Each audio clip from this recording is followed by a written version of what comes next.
Alors, résumé du cours sur le chapitre interférence. Alors d'abord, qu'est-ce qu'on appelle interférence?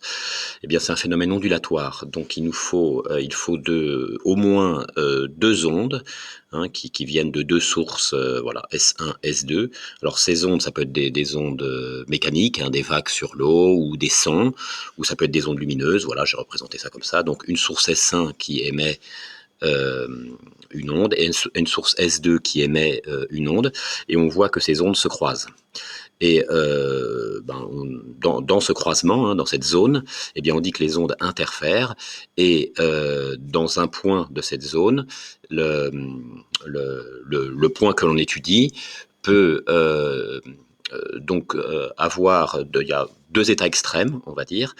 La superposition des deux ondes font que les deux ondes s'annihilent, les deux ondes se détruisent, et donc l'état vibratoire du point étudié est nul. Hein, il ne vibre pas, hein, il est au repos. Alors concrètement, si S1, les sources S1 et S2 émettent des vagues, hein, ce sont des vagues qui se propagent, eh bien au point M, si les ondes se détruisent mutuellement, eh bien le point M ne bougera pas. Hein. Concrètement, si on met un bouchon alors donc on a de l'eau là, hein, ici on a de l'eau, si on met un bouchon dans cette zone, eh bien le bouchon ne bougera pas. L'autre cas extrême, donc les deux ondes se superposent, et l'amplitude vibratoire du point M est maximale, et donc du coup on aura un bouchon qui va monter et descendre fortement. Et puis bien sûr il y a les cas intermédiaires où le bouchon va vibrer avec une amplitude moyenne, on va dire. Voilà, donc c'est ça qu'on appelle interférence. Alors, quand même, il faut une condition quand même pour que ça fonctionne, hein, parce que par exemple, si on prend deux lampes de poche, ça marchera pas. Hein. Donc, il faut que les deux sources soient, on va dire, synchrones, euh, en phase, hein, c'est-à-dire qu'elles vibrent d'une façon identique. Hein, on va dire ça simplement. Donc en général, ce qu'on fait, c'est qu'on a une source ici qui engendre le mouvement simultané de deux autres sources. Concrètement, on va voir une lumière ici. Ici, on va voir une plaque avec deux trous, et ces deux trous vont émettre de la lumière. Et comme ces deux trous comme la lumière de ces deux trous, de ces deux sources, viennent d'une première source, les deux lumières, on va dire qu'elles sont synchrones. Alors pour les lumières, on emploie le terme de cohérente, hein, source cohérente. Voilà, donc l'objectif de la leçon est de savoir, quand on a des interférences, quand on a des ondes qui se croisent, eh bien quel est l'état vibratoire du point en question. Est-ce qu'il est l'état vibratoire est nul ou au contraire maximal, hein, c'est ça la question. Donc c'est ce qu'on va voir maintenant. Alors, donc ce que je fais, j'ai redessiné ça, j'ai dessiné ce schéma mais en plus simplifié. Donc voilà, on a la source S1, la source S2 qui envoie une onde, et au point M, donc les ondes interfèrent, et on veut savoir l'état vibratoire du point M. Alors pour savoir quel est l'état vibratoire, il faut calculer une grandeur qu'on appelle différence de marche et qu'on note petit delta. Cette grandeur, c'est la différence de distance parcourue par les deux ondes.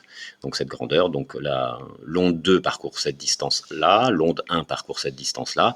Donc on fait la différence, hein, voilà. Et on prend la valeur absolue, parce que si on fait S1M moins S2M, comme S1M est plus petit, on trouverait quelque chose de négatif. Mais on prend la valeur absolue pour avoir quelque chose de positif.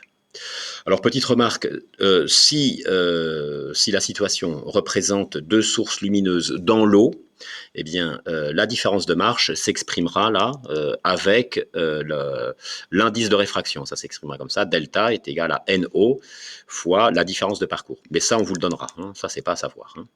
Donc, c'est l'indice de réfraction de l'eau. Alors, bien sûr, si c'est dans l'air, eh bien, on met NR, et comme NR, ça vaut 1, eh bien, on se retrouve avec cette formule-là, hein, pour des ondes lumineuses. Bon, alors, une fois qu'on... Voilà, donc ça, c'est une grandeur importante, la différence de marche. Alors, ce qu'on vous demande souvent, ce qu'on peut vous demander, c'est... On a une situation, voilà, on a une source S1, une source S2, alors on vous dit que c'est un son, on vous dit que c'est des vagues, on vous dit que c'est des lumières, hein, voilà, on vous donne des paramètres pour pouvoir trouver la longueur d'onde, et on vous dit, au point M, qu'est-ce qu'on a? On a des interférences. Alors le terme qu'on emploie, hein, quand l'amplitude de vibration est maximale, on dit que les ondes interfèrent d'une façon constructive, on parle d'interférence constructive, et au contraire, si les deux ondes se détruisent, on parle d'interférence destructive. Donc l'objectif est de savoir si, alors c'est les deux cas extrêmes, est-ce qu'au point M on a des interférences constructives ou destructives, ça sera ces deux cas-là, le cas intermédiaire n'est en général pas étudié. Alors, voilà ce qu'il faut ensuite connaître. Si la différence de marche est égale à k fois lambda, k c'est un nombre entier, k peut prendre une infinité de valeurs, mais c'est un nombre entier, donc k égale 0, ou k égale 1, k égale 2, k égale 3. Donc si delta est égal à un nombre entier de longueur d'onde, alors à ce moment-là, on aura des interférences constructives, c'est-à-dire que les deux ondes vont s'additionner, entre guillemets, au point M. Les deux ondes qui vont se superposer et s'additionner au point M. Alors ça peut se représenter d'une façon un petit peu abstraite comme ça. Donc on a deux ondes, donc j'ai dessiné une sinusoïde en trait plein, la deuxième sinusoïde en trait pointillé. Et si vous voyez, si on ajoute ces deux courbes, on voit bien qu'on va avoir une grande sinusoïde, donc on va avoir une grande amplitude de vibration. Et donc à ce moment-là, on dit que les ondes sont en phase, dans ce cas-là. Au contraire, si la différence de marche, la différence de parcours est égale à k plus 1,5 de lambda, alors k plus 1,5, qu'est-ce que c'est? Alors k, c'est toujours un entier. Mais je rajoute un entier et 0,5. Donc du coup, ces valeurs-là vont être égales à quoi? Si k égale 0, ça fait 0,5. Si k égale 1, ça fait 1 plus 1,5, ça fait 1,5. Si k égale 2, ça fait 2 plus 1,5, ça fait 2,5. Donc en gros, on a 0,5, 1,5, 2,5. Donc ça, c'est un demi-entier. C'est un nombre demi-entier. Donc du coup, on dit, si la différence de marche est égale à un demi-entier de longueur d'onde, alors les ondes se détruisent mutuellement, les ondes on a des interférences destructives. Alors graphiquement, comment on peut représenter ça?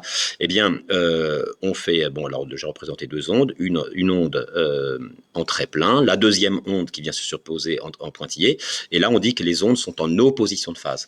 Et si on fait la somme de ces deux courbes, point par point, eh bien on a quelque chose de nul, on a un trait horizontal. Donc dans ce cas-là, voilà, donc tout se passe comme s'il n'y avait pas d'onde, en fait. Donc concrètement, des ondes sur l'eau, comme je l'ai dit tout à l'heure, si on met un petit bouchon, alors ce petit bouchon, quand il reçoit une onde, il va monter, il va descendre. Et bien concrètement, si on a des interférences destructives à l'endroit où on a le bouchon, et bien le petit bouchon ne bouge pas. Tandis que si on a des interférences constructives à l'endroit où il y a le petit bouchon, et bien sur l'eau, et bien le petit bouchon va monter et descendre fortement. Voilà. Alors, pour le son, par exemple, si c'est des interférences sonores, ici, voilà, ça, si c'est deux sons, eh bien, concrètement, interférence constructive, on va voir une intensité maximale pour le son, interférence destructive, une intensité minimale pour le son. Les deux sons vont se détruire mutuellement. Alors, ça ne va pas complètement disparaître, mais on aura une intensité minimale. Voilà.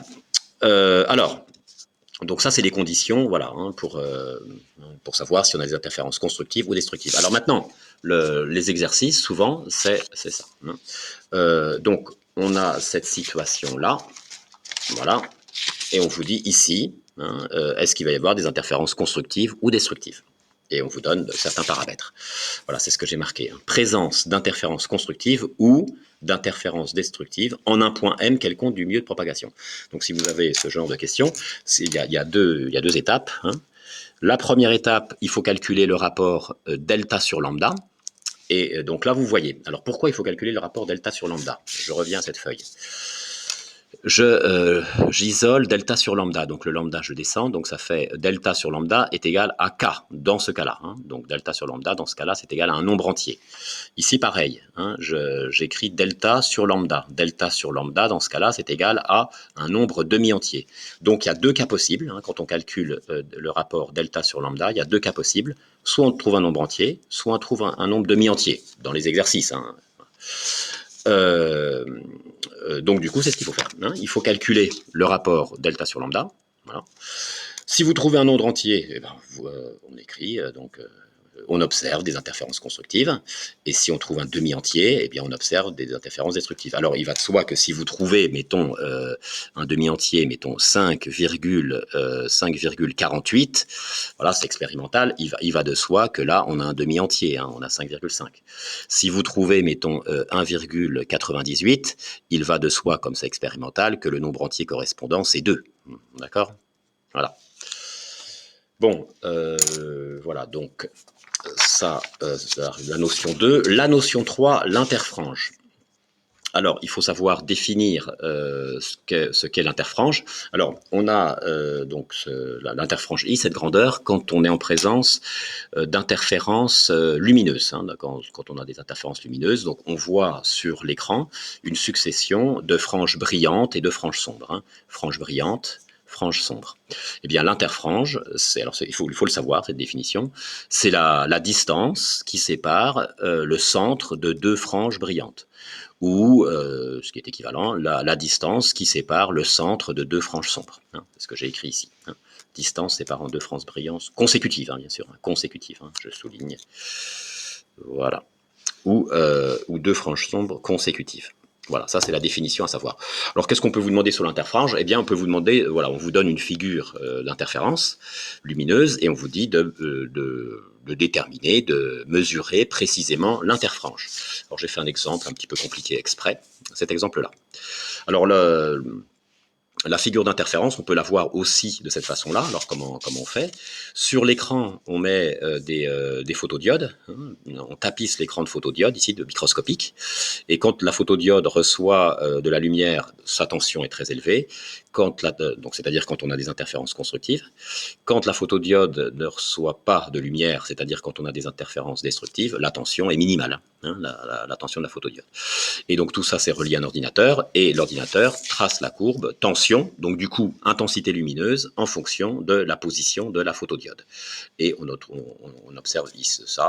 Donc on peut avoir des figures au centre avec des franges très brillantes, et puis sur les côtés, là, vous voyez des franges moins brillantes, c'est ce que j'ai représenté un petit peu en pointillé ici, et c'est ce qu'on voit bien sur la figure. Hein. L'intensité de ces franges-là est moins forte que l'intensité de celle-là.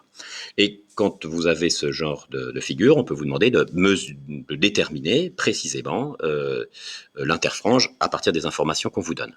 Alors qu'est-ce qu'on a? Donc le graphe, donc l'intensité lumineuse, hein, en ordonnée, et en abscisse, on voit que c'est des pixels. Hein. Alors c'est peut-être pas bien dessiné. Donc là, on a 200 pixels. C'est écrit 200 pixels ici, hein, voilà, 400 pixels, 600 pixels, 800 pixels. Et on vous dit ici que 200 pixels correspondent à 7 mm. Hein, je l'ai recopié ici. Hein. 200 pixels correspondent à 7 mm. Alors ce qu'il faut faire, on pourrait calculer l'interfrange en pixels, et puis ensuite faire un deuxième produit en croix pour avoir l'interfrange en millimètres. Mais on peut faire tout d'un coup. Hein. C'est peut-être plus simple. Donc on sait que 200 pixels correspondent à 7 mm. Donc du coup, on raye cette graduation-là, et ici on met 7,0 mm. D'accord. Alors et donc du coup ici on a donc 200, 400, 600, 800 pixels. Là on a fait 200, donc c'est 4 fois plus. Donc du coup ici on va avoir combien de millimètres? Donc 4 fois 7, 28 mm. Donc je raye ici et je mets 28,0 mm. Donc comme ça j'ai gradué en millimètres. Hein. Voilà, j'ai fait ma petite graduation en millimètres. Et donc, du coup, maintenant, eh bien, je vais faire mes mesures pour déterminer I.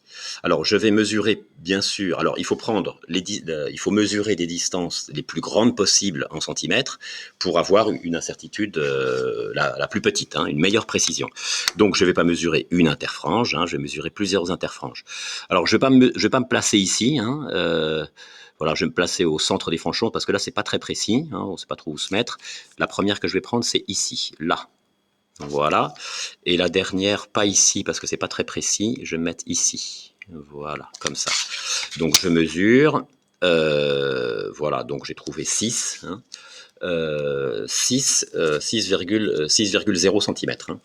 Donc du coup, on fait un produit en croix. Donc 6,0 cm correspond à, alors combien de, alors c'est entre les franges sombres, hein, donc 1, 2, 3, 4, 5. 5 fois I. Voilà. Et ensuite, il faut avoir la correspondance avec les millimètres réels. Hein. Donc on mesure une grande distance, donc on va mesurer de là à là, et on sait que c'est 28, hein, plutôt que de là à là avec 7, ça sera plus précis si on mesure une grande distance. Donc ça fait 10,8. Hein. Donc sous les centimètres, je mets 10,8 centimètres. Et ça me donne combien? Ça me donne 28,0 mm. Voilà. Donc du coup, je calcule, bon, je vais l'écrire ici, je calcule, donc je cherche ça, c'est ça mon inconnu, donc produit en croix, donc j'écris 5i est égal à donc ça fois ça divisé par ça. Donc 6,0 fois 28,0 divisé par 10,8. Voilà. Alors je ne fais pas le calcul, je vais me chercher i directement, i égale, donc je divise par 5. Voilà, comme ça je fais un seul calcul. 6,0 fois 28,0 fois 5, alors c'est 5 piles, hein, donc une infinité de chiffres significatifs, hein, divisé par 8, 10,8. Et donc ce calcul, je l'ai fait et je trouve... Alors attendez, où est-ce que je l'ai mis? Bon, bah, écoutez, je ne sais plus où est-ce que je l'ai mis. Voilà, pas là.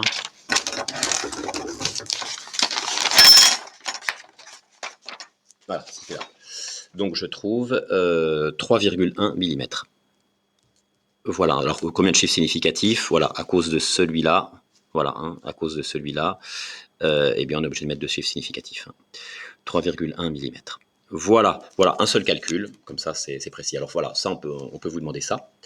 Et puis enfin, dernier point, c'est très théorique, il faut connaître la démonstration de l'expression de I égale lambda D sur A, donc l'expression de l'interfrange, voilà, il faut connaître la démonstration, disons tout du moins une partie de la démonstration. Voilà, hein, il faut connaître une partie de la démonstration.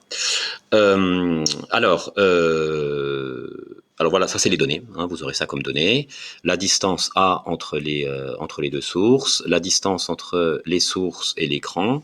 L'écran est muni d'un repère d'un axe OX, hein, pour positionner les franges brillantes et les franges sombres, et on vous donne la différence de marche exprimée en fonction de l'abscisse X sur l'écran, l'abscisse X du point M sur l'écran.